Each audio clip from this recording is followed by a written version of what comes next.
Hi, my name is Myra Tanksley, and I am recording this on May the 30th, 2021. Um, I am a single professional mother of a young man with autism. He's 28 years old. His name is Marquis. We are an African American family living in the United States, state of Ohio, city of Columbus. Um, my son is autistic, but he has high functioning autism.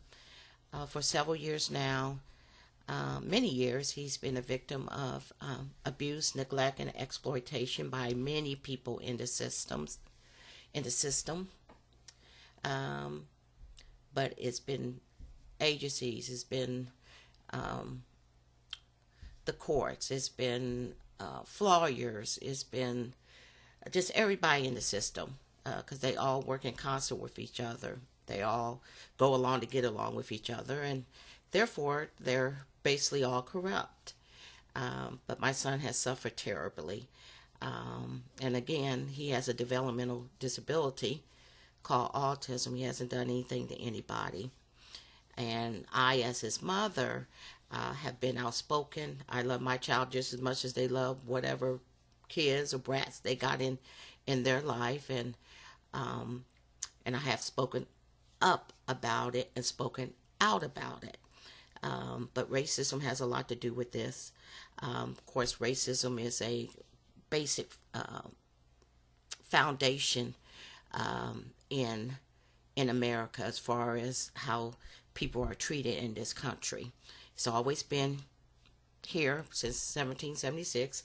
It hasn't gone anyplace, and it's very, very wicked sin. I am a Christian, if I didn't mention that. I'm also a RN. I've been RN since 1987. I graduated in 86 with my associate degree. I got my license in 87, went back to school um, just recently and got my BSN, my bachelor's. Um, Let me turn my phone down here. So, um, I got my bachelor's in nursing in May of 2020. So I have 2 degrees in nursing. Like I said, I've always been an RN um, since I've never been an LPN. That's why I say that. But not that that matters all that much. But I've been an RN since 1987. So we're going on almost 35 years. I've worked a lot of places. I've been around the block. I haven't just worked in a doctor's office for 30 years. I've been in 7 different hospitals in the Central Ohio area. I've done all types of nursing, um, acute care, long-term care, home health. I've been in like I said, the long-term care, nursing homes, hospitals, home health, um, from critical care all the way down to observation. So I've seen a lot, been around a whole lot of different nurses, social workers, doctors, um, different types of nursing and everything. And that has enhanced me also as I believe in as a person and people skills. But the greatest thing is that I'm a Christian, and that's the best thing when you are um, uh, influenced and you have reference towards God and everything. So that's the best part about me. But I don't consider myself uneducated or and a person that um, doesn't have basic knowledge. And I'm a truth seeker anyway. So the older I get, I really don't like deceit. I don't like corruption. I don't like racism. I don't like hate. I don't like people that are hypocrites. And there's a lot of hypocrisy that goes on in this country. And then, like I said, the racism and hate, which are very wicked sins because they offend and anger God, and they go against God's second greatest commandment. According to Jesus, there's two great commandments that all the other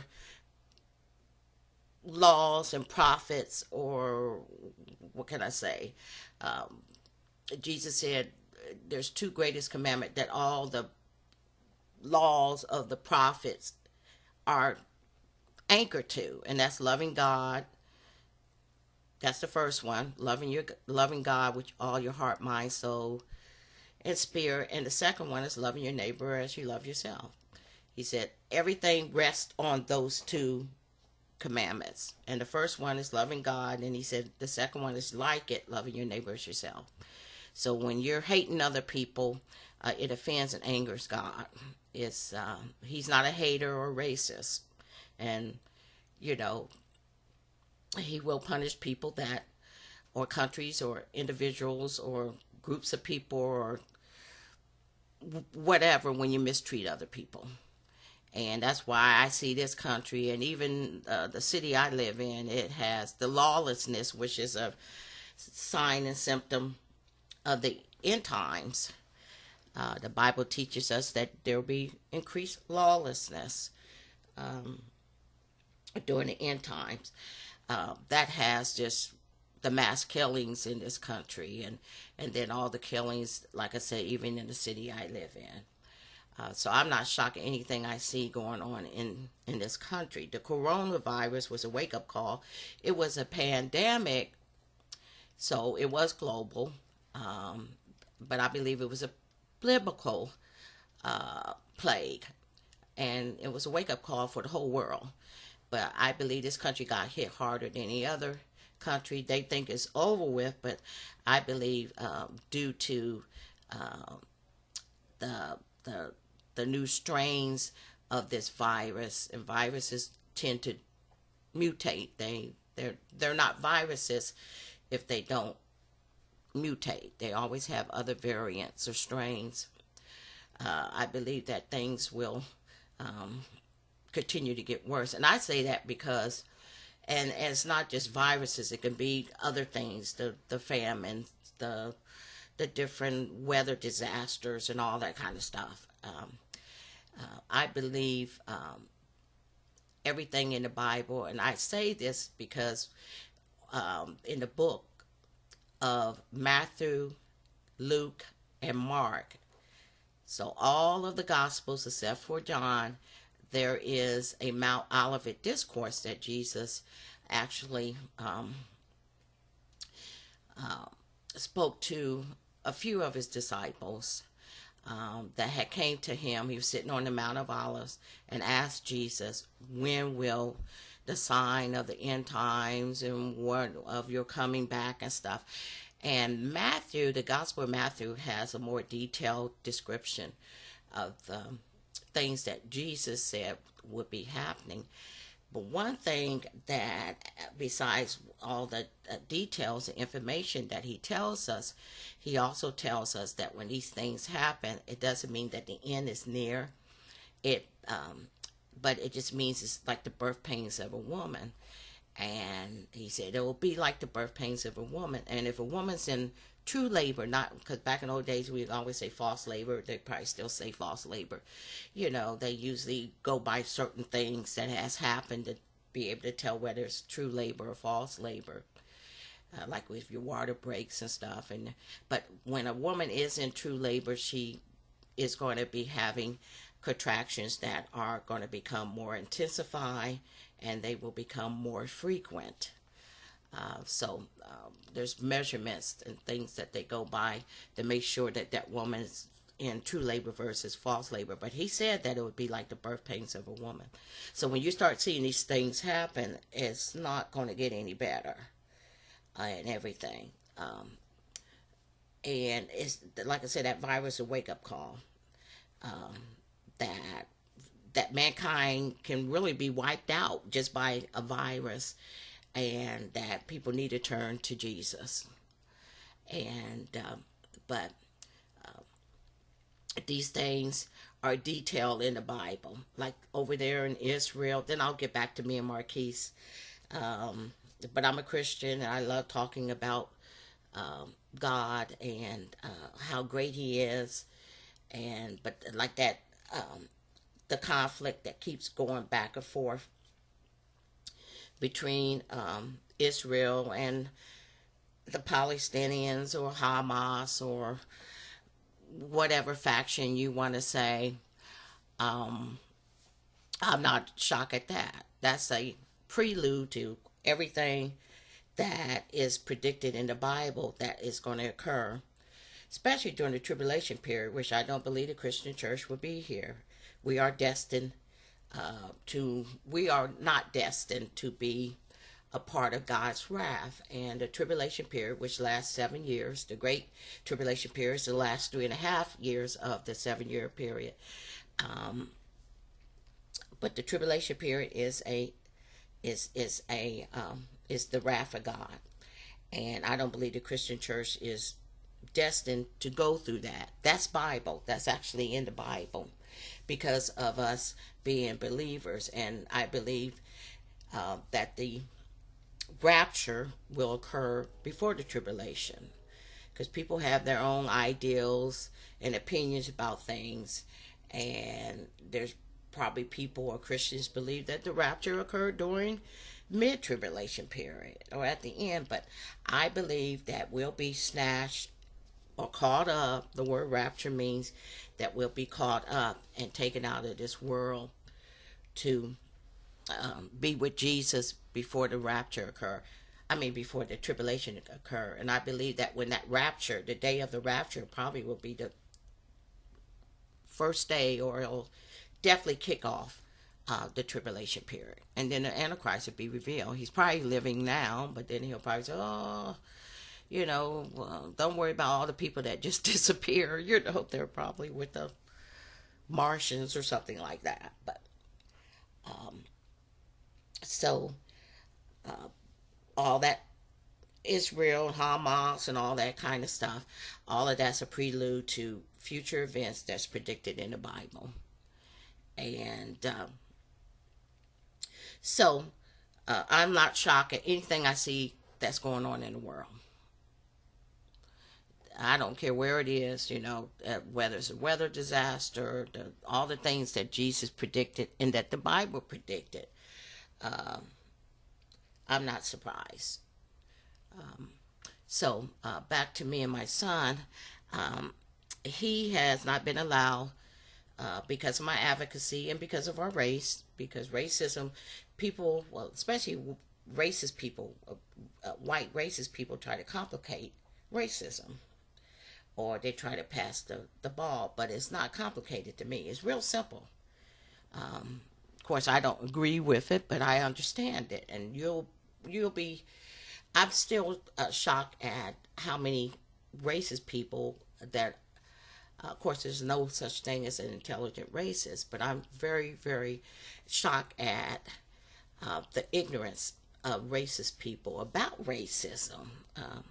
They practice it, they maintain it, and benefit from it, but they still don't know what it really is and the causes of it. Because anytime you say Black Lives Matter is a racist terrorist organization, then you need to be educated, because they're out there marching and protesting against hate and racism, and you cannot be the oppressed and the oppressor at the same time.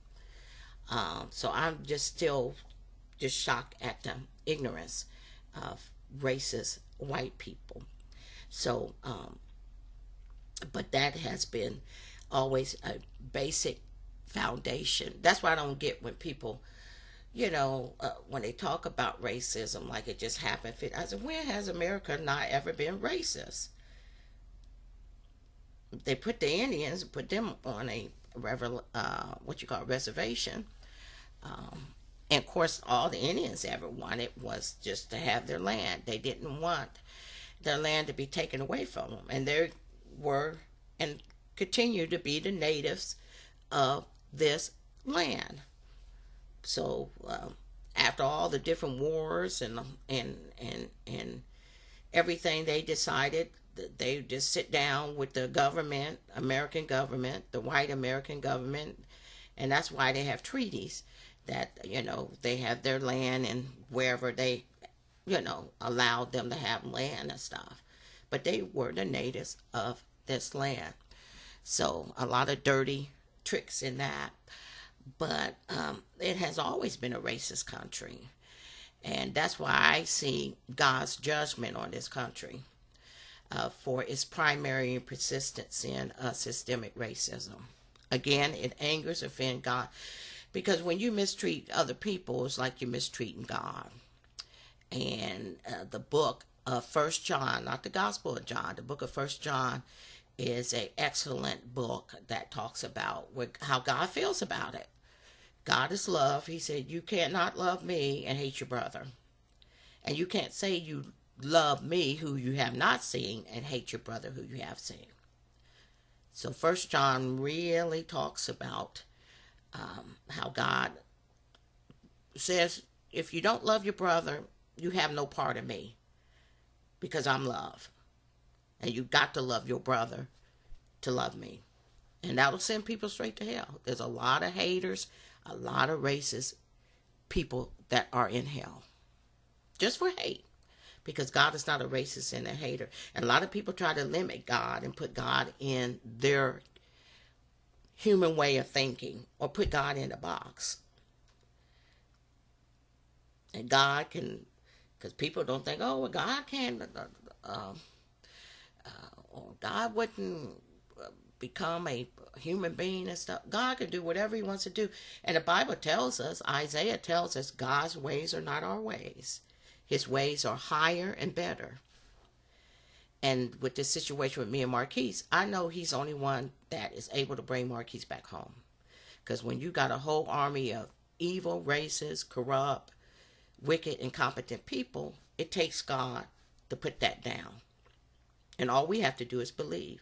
We don't really even have to figure it out, because God does things in his own way and in his own time. And his ways, there's things that we can't understand about God, because his ways is much higher. But a lot of times, you'll see where people try to limit God's love. And I said, well, God is not a racist and hater. You know, you don't want to be thinking that God is not going to be on your side if you hate somebody because their skin color is different.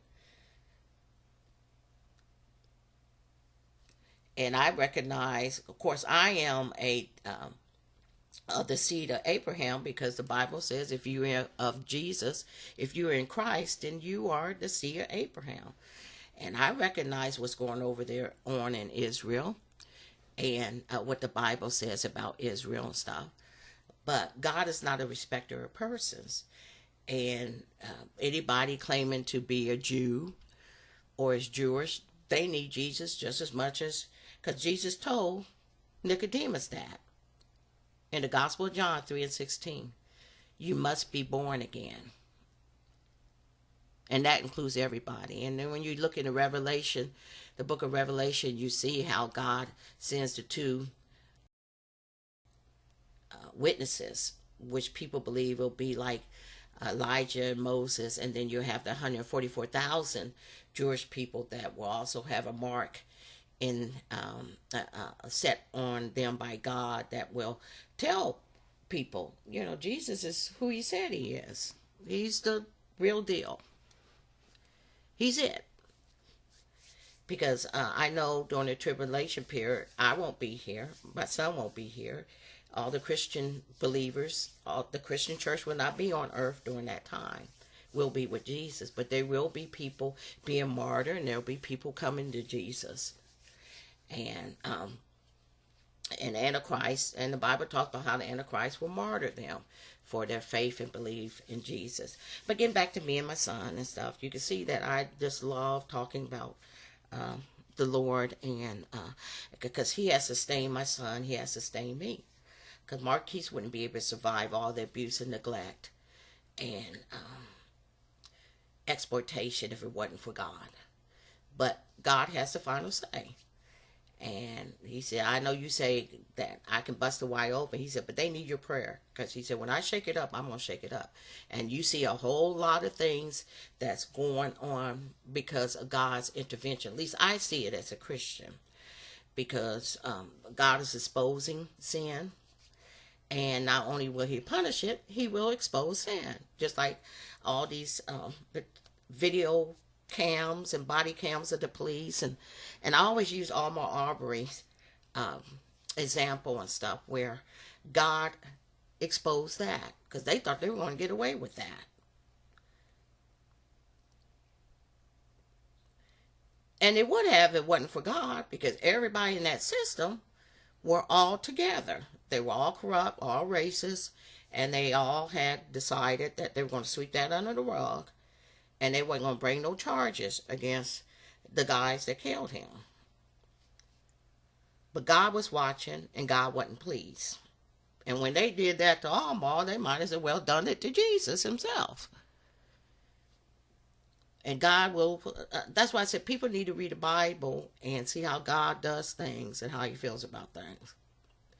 Because in the book of Psalms, it talks about how God will make people with their dirty tricks, make them fall into their own traps. Or make things backfire. Like he made that tape backfire. Because when that other trash down there taped that, he taped it so that he can try to set up Alma and use it against him. But God took that tape and made it backfire. He leaked it and then he made it backfire. So God sits high, but he looks low. And he'll put his foot down in any human affair and intervene in any kind of human whatever circumstances that he wants to, when he wants to get his judgment in there. Or I call it God's justice. And he stepped right on in this thing and said, no, I'm not going to let y'all get away with this. I'm going to backfire, make that tape backfire on you. And they're sitting in jail. And I don't believe they're going to get out of jail. Now, can they get saved? Yeah, because Jesus did cover that sin. But as far as in this life, they're going to be in jail, which is where they need to be. Because it offends God when you mistreat other people.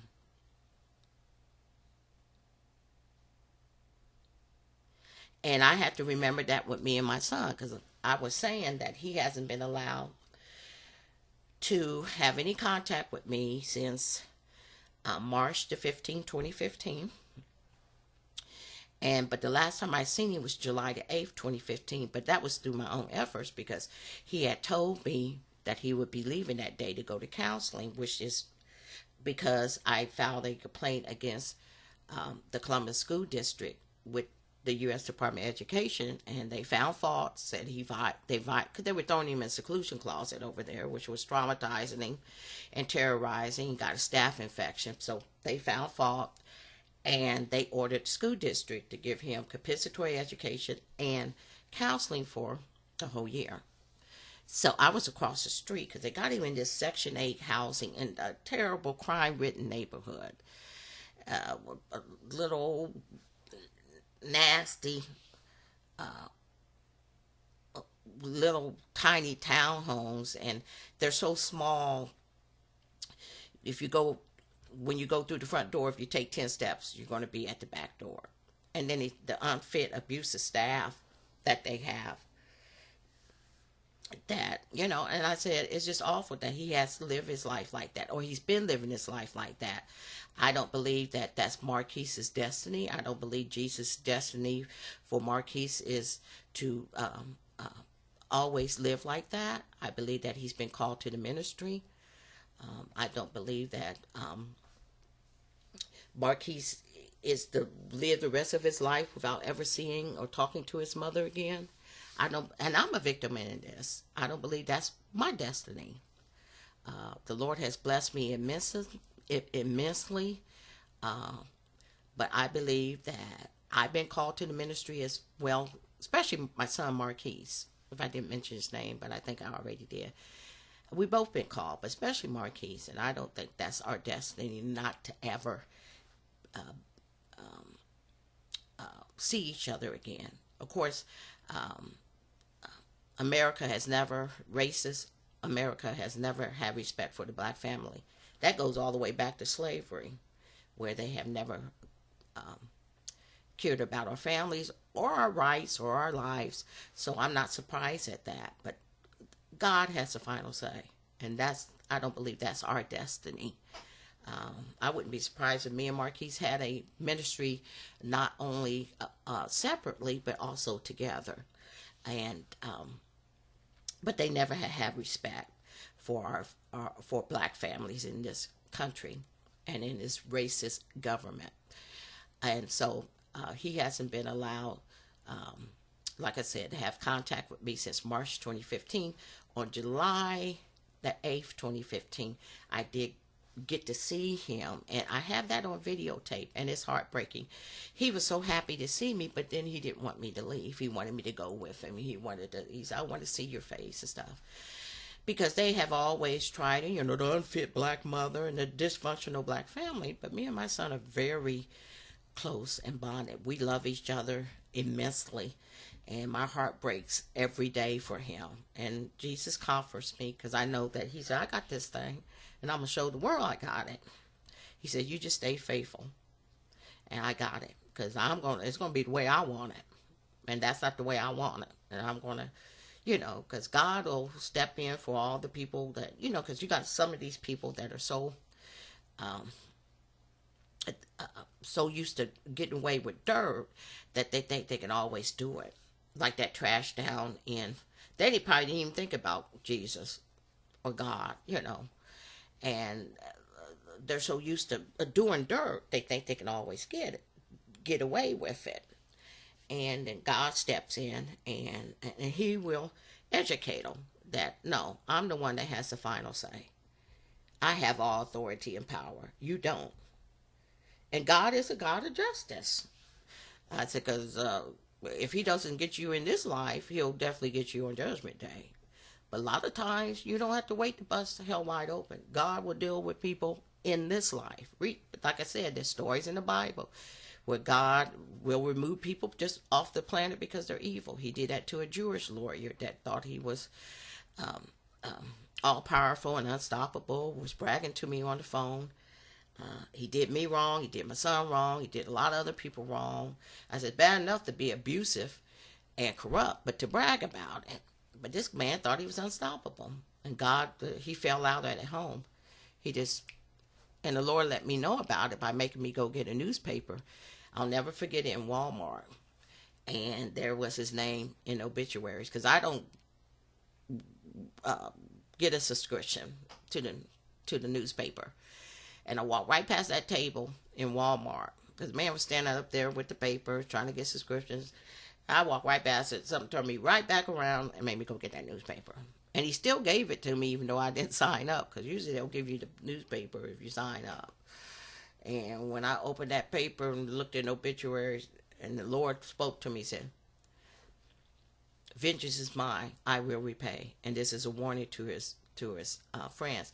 Because this Jewish lawyer was very corrupt. His name was David Belinsky. And I had talked to him on the phone and stuff. Just because they had made him the guardian ad litem. And he was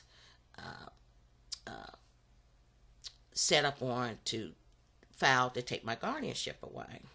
Now, I ain't never abused and neglected my son, but it's good to get, especially with me being black, they're going to hit us twice as hard.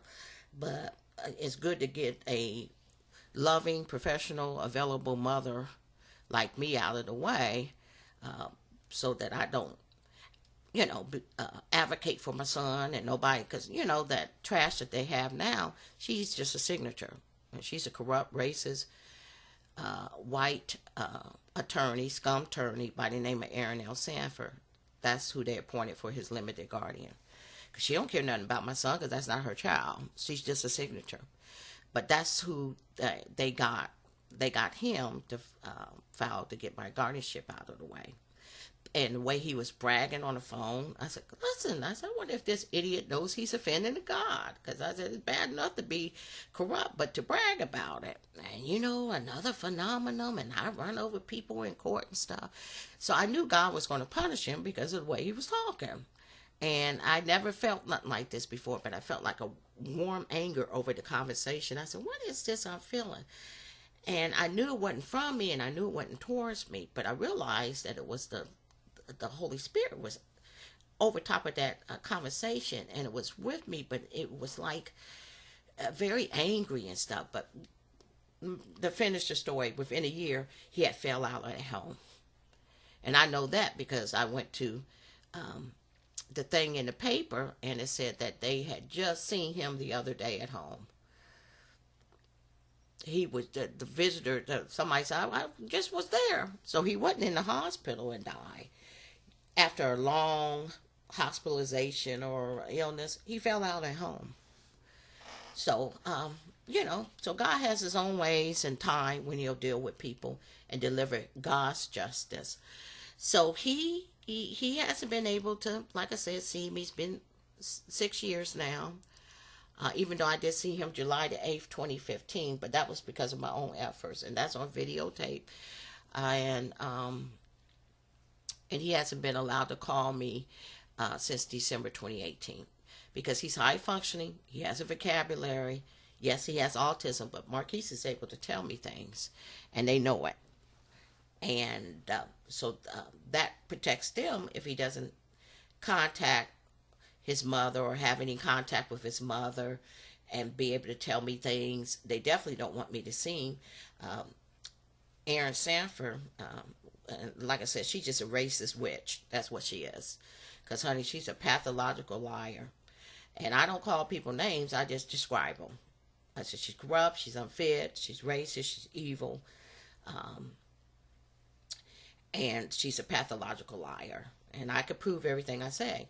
So, let me tell you about the pages that I have on Facebook. I always put these backgrounds in every audio video. I call them audio videos, but they never have video on them. They're just basically the audio and recordings. But I always give this background just in case people might not never listen to any of my other audio videos and stuff. So I do have 4 pages on Facebook. And I created them at different times, not all together. I didn't create all 4 pages at the same day. I always ask people to start at the very beginning when I first created them, because that's the main reason, the primary reason why they don't want me to have contact with my son. Is because they know I am a whistleblower. I'm a truth seeker. I believe in evidence, and I collect evidence, because a bad tree is going to have bad fruit. Just like a good tree is going to yield good fruit. So that dirt will be there. You just have to collect it. Because when I deal with racist, corrupt people, that's what I do. That's what I do. And so the first page is called Abuse and Neglect of Autistic Marquis Tainsley by the Government. The second page is called, I'm trying to talk real quick because I only got 60 minutes, and I had to play recording. The second page is called Justice for Autistic Marquis Tainsley. Then the third page that I created was Let Marquis Tainsley, or Let Marquis Go, Free Him from His Suffering, Abuse, and Neglect. And then the last page, which is where I'm putting these audio tapes on, it's called The Audio Tapes of Marquis Tainsley, His Suffering, Abuse, and Neglect. And I also have all of this on my YouTube channel. And of course, it's under Myra Tainsley, but it has all the audio videos. It also has the video tape of the last time I seen Marquis on July the 8th, 2015. It also has a audio tape of where I seen my son get punched in the chest on December the 1st, 2012 at a CDC, which is where this tape is from too, this recording. CDC is so much background. It's just so much stuff, and I'm trying to hurry up and say it. Columbus Developmental Center is an ICF MRI facility, which stands for Intermediate Care Facility for the Mentally Retarded. In Columbus, Ohio, there's a few or several developmental centers that are owned and operated. They're state facilities. They're owned and operated by the Ohio Department of Developmental Disability. And Marquis was at Columbus Developmental Center, where he was abused, neglected, exploited. and restrained and assaulted and punched and put in sensory overload and traumatized and terrorized. And whenever they would uh, inflict um, injury on him, both physical and emotional, because many times, and I got photographs, I got documents, I got recordings, I'll go in there and see unexplained injuries and scars, and then he would tell me he would be so traumatized and terrorized and beg me to take him back home, and he blurted out how they were assaulting him and how they were mistreating him, how scary he was and how noisy it was, and then he would tell me he loved me and missed me. Oh, it's just terrible. So it's kind of, I hate to have to relive this stuff when I listen to these recordings and stuff and everything. I mean, he has suffered, and Jesus knows. Jesus knows. Jesus knows. But I got the evidence to prove it. That's why I don't have a lawyer or some lawyer or some scummy attorney writing me saying, "Hey, you better stop it. Cease and desist." Because it ain't slander when it's true. And I'm not going to get a letter telling me, "Oh, we're going to sue you for defamation because of what you're saying about this person or that person or this agency." You can't do that. And they can see all the evidence I have like anybody else on Facebook. And so, what was I saying? Anyway, so, like I said, my first page, like I said, is Abuse and Neglect of Autistic Marquis Tainsley by the government. The second one is Justice for Autistic Marquis Tainsley. The third one is the audio tapes of Marquis Tainsley suffering abuse and neglect. And the fourth one, the third one was Let Autistic Marquis Tainsley Go, Free Him from Suffering Abuse and Neglect. And then the fourth one is called the Audio Tapes of Marquis Tainsley Suffering Abuse and Neglect. And that's the order that I created. And the audio tape page is the one where I have these recordings going on to. The abuse and neglect page has a lot of evidence, a lot of pictures, a lot of pictorial evidence, a lot of recordings, and even documents. It's full of evidence. The Justice for Autistic Patient has a lot of documents that shows their incompetence, because the incompetence is about as bad as the corruption.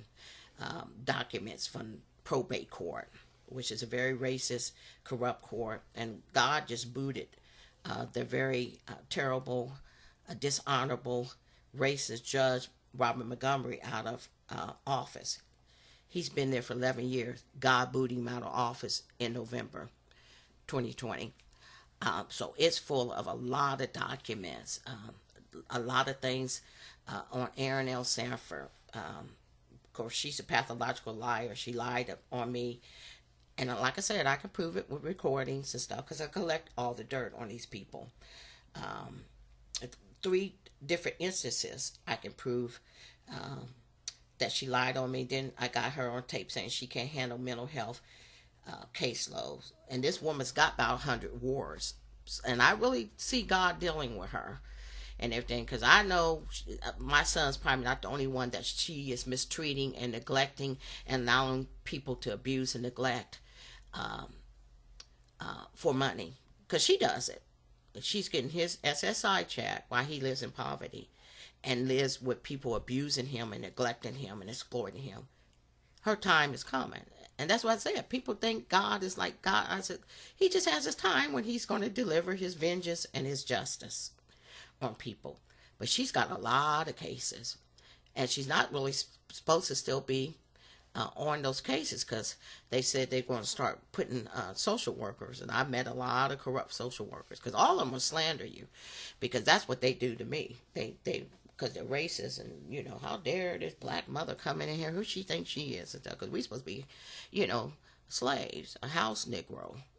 We're not supposed to say anything. We're supposed to keep our head down, and that enrages racist white people, or white people that think they're superior and stuff. We're just supposed to just take it and hang our heads down. So they couldn't say I was a whore or on drugs or uneducated, so they always slander me and say I escalate my son. I said, well, so when the white people or white kids or teenagers or whoever with autism, when they have meltdowns and they're living at home with their parents, I said, I doubt who's escalating them? I said, I know you're not telling the white mothers and fathers that they escalate their son or daughter with autism when they have meltdowns. Of course, when I would go over there to see my son, and I usually go in the evening, he would be so traumatized and terrorized by the staff there and the environment and the noise and his surroundings there that he was vent to me.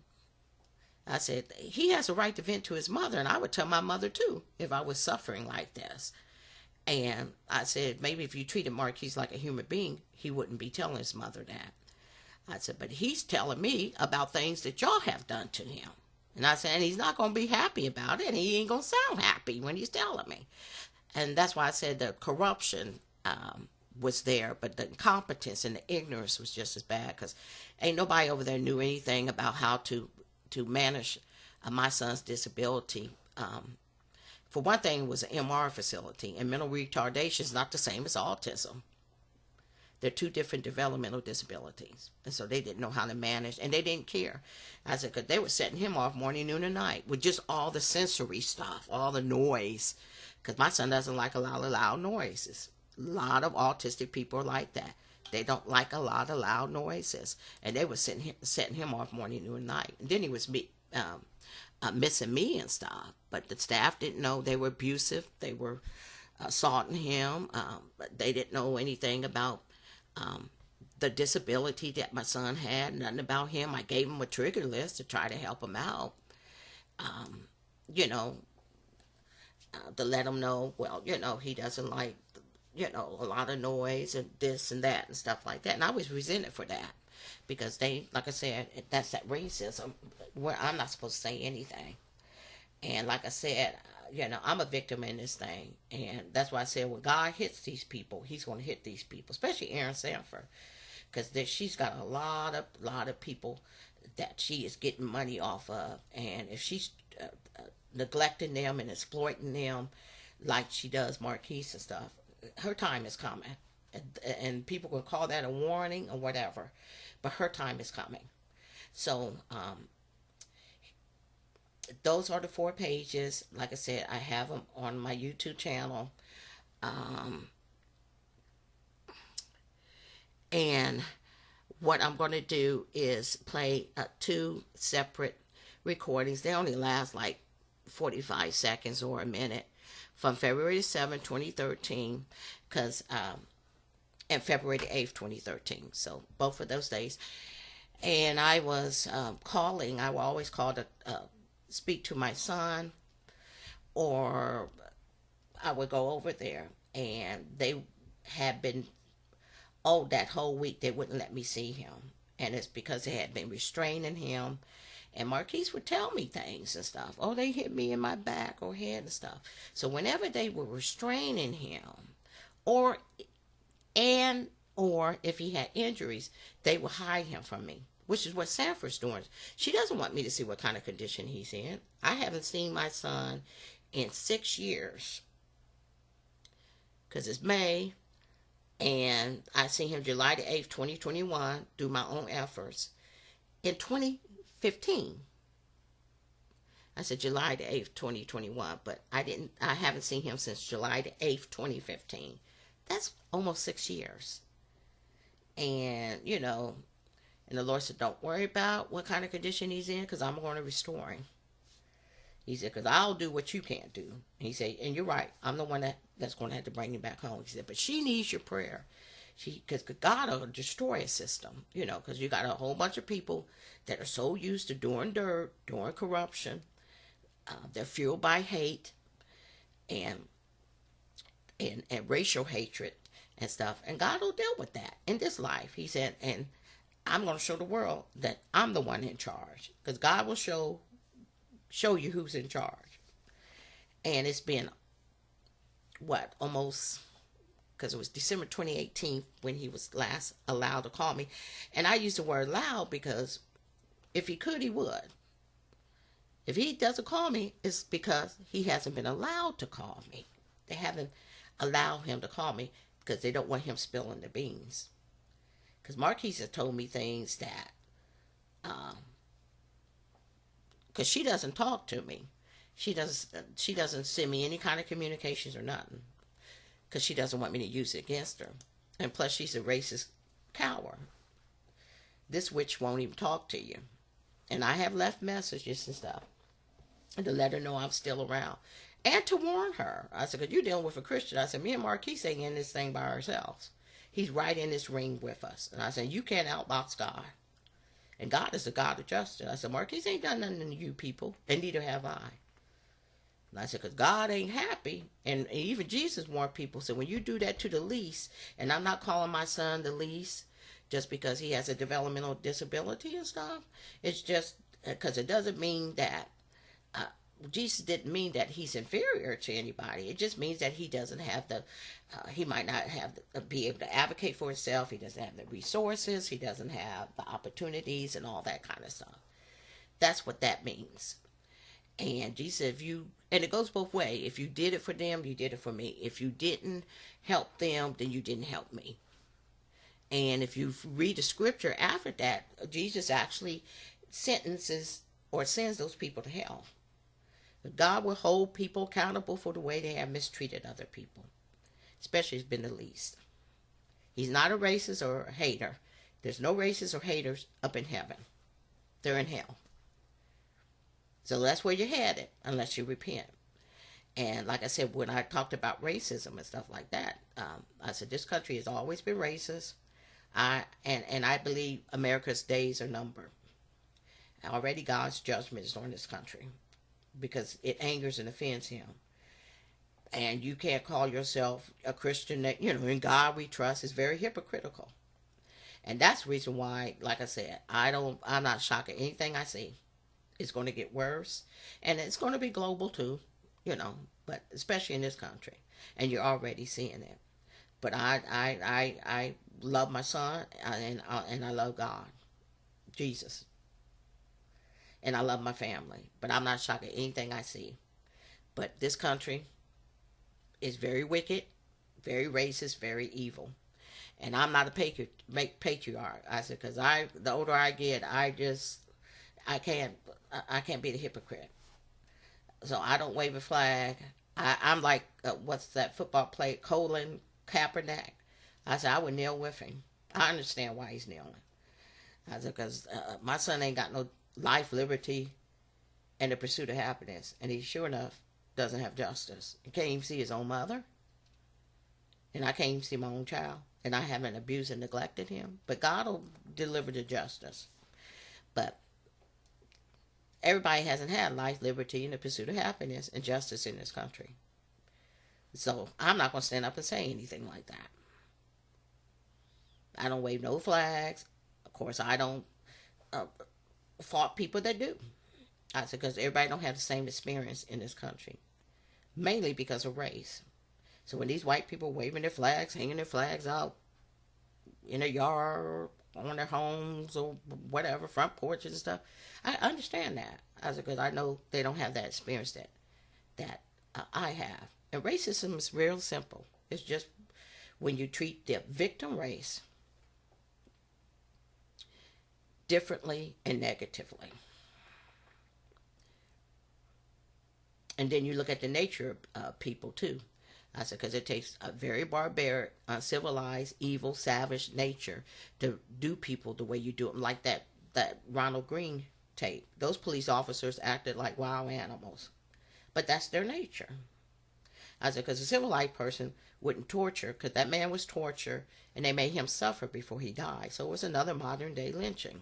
But when you look at some of these lynchings in the past and you read about it, you have to have a savage nature to do that. It's fueled by hate, but the nature has to be savage, because a civilized person wouldn't do that to another human being. Of course, they didn't think black people were human. We were 3/5 of an animal, 3/5 of a human being, and so But I say that they treated the victims like animals because they're animals. That's in their nature to do that.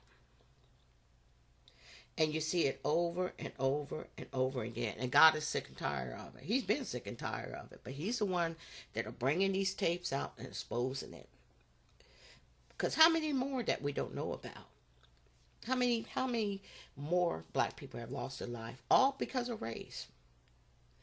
Because black people ain't done nothing to white people for white people to hate them that much. So I say it's jealousy. We didn't go around. We wasn't the slave owners. We didn't put hoods, black hoods on, and terrorize and lynch and rape, and we didn't have the something like the Ku Klux Klan and stuff. That's why when people say Black Lives Matter, no, because they love to pass a ball. I said they're out there protesting against racism. You can't be the oppressor and oppress at the same time. But they have shown how racist, full of hate, and how savage they are. And history backs me up. Even just in this country, the way they have mistreated black people. And I remember my mother saying one time when I was living at home a long time ago, and I was in there watching TV, and my mother was in there in the kitchen at the sink doing something, and I heard her say, they're going to get it for the way they have mistreated black people. And maybe there was something on TV they were talking about, but it has always been here. I said, when has America not been racist? So it's long overdue. It's not even 250 years old, but when have they not ever been racist? But anyway, I had to play these two things, and because I only got 9 minutes left so that you can hear it. So this is from February 7, 2013, February 8, 2013. I called trying to get to talk to Marquis, to see Marquis, and they wouldn't let me do it, probably because he had injuries or he probably was going to spill the beans. And then February 8th, I called. They wouldn't let me talk to him or see him. And then I said, well, first I said, do you have, can I see him? And he said, I don't have any instructions. And then later on he said, oh yeah, the visits are still restricted. So that just shows incompetence and ignorance and stuff. But here we go, because I'm about ready to run out of time. They're not long.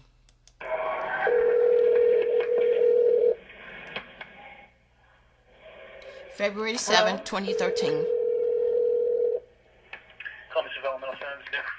Yes, this is Myra Casey. I wanted to know if I could see or talk to Marquis today. Not at this time, Miss Tanks. And how? He's been doing pretty good. What has he done today? I spoke with Staff briefly, and he had a snack a little bit prior, but he's doing okay. He seems to be in good spirits. All right, then. Thank you. Absolutely. You have a wonderful night. Okay, that is from February the 8th. February the 7th, 2013. And now I have to go to February, get to February the 8th, 2013 tape.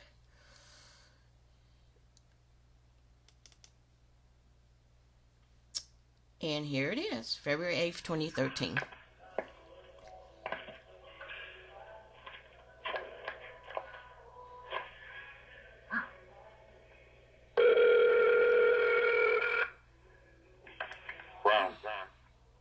Yes, this is Myra Casey. I'm calling to see if I can speak or visit or talk to my son today, Marquis Kingsley. Oh, man, I put you through to, No, you can just tell me. You ought to have, some instructions there. we don't have any instructions this semester.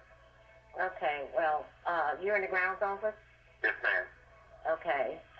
Can I see or talk to Marquis? They always tell me in the grounds office. No, ma'am. The time restriction is still in place. Okay, well, I just want to know because, I'm very concerned about him. How has he been doing today? He's doing fine. What has he done today? I just came on shift this past down. I really know, but I can find out some things and give you a call back. Okay, that'll be fine. If I don't answer the phone, just leave a message. All right, thank you. Thank you. Bye-bye. So I always try to stay civilized with him, but here he told me he didn't have any instructions, but then later he said there's still restrictions. Well, then a restriction is an instruction, isn't it? So, like I said, but they never would let me see and talk to him, and it was just, it's just terrible all the way around. But the Lord said, "Vengeance is mine; I will repay," and I won't be surprised when God not only brings Sanford down, but the whole system down and expose it. He said, because you say busted wide open. He said, but when I shake this thing up, I'm going to shake it up. But they would never let me see or talk to him when he has been injured. Now, on February 7, 2013, they said that he was in good spirits and doing okay and stuff. I said, well, then you ought to let him talk to his mom. But they always had tried to break up that bond between me and my son. I said, no, because my son loves and adores his mother. He loves and adores me. And they just hate that he would tell me things and stuff. And then another thing Sanford hates for me to do is to pray with him and to give him hope. I said, yeah, I tell him that Jesus loves him, God loves him, and he'll be coming back home and stuff. And God's going to show her, even if he has to destroy that woman. And he doesn't have to destroy people. He can just move them out of the way, deal with them however he sees fit. He's God. And he can do anything.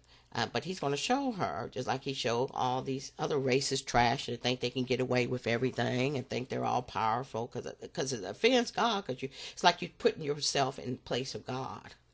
And you're just another human being. And he'll show people who really has the power and authority. So that's it. Again, that whole week, I had been trying to see or talk to Marquis, and they wouldn't let me do it. And then, like for a couple of days, he was being restrained. One time he was restrained 3 or 4 times. So that was just traumatizing and terrorizing my son. Just because they would hit him and everything. But they were setting him off morning, noon, and night. I mean, Marquis is suffer.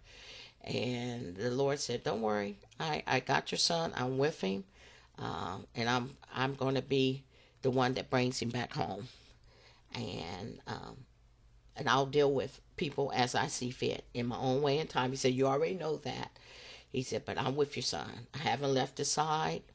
And he ain't done nothing to nobody. And my son ain't going through what he's going through because he deserves it. And Jesus said, you're right. He doesn't deserve it. Nobody deserves evil and stuff like that. He said, but I'm a just God. And he said, you're also right. I'll deal with people in this life. I'll deal with them on Judgment Day because we all want to stand in front of the throne of judgment. But he said, they need your prayer, especially Sanford. He said, because I'm not pleased with it. Just like he wasn't pleased with the way they did Ahmaud Arbery or Ronald Green. And hear that man say, I'm your brother. And he was saying, Jesus, Jesus, and stuff like that. So, nobody mocks or fool God. You can't fool God. And you cannot deny God the justice that he's going to take. Because he's God. No human being can deny the justice from God. But all I could tell people is to accept Jesus as their Savior.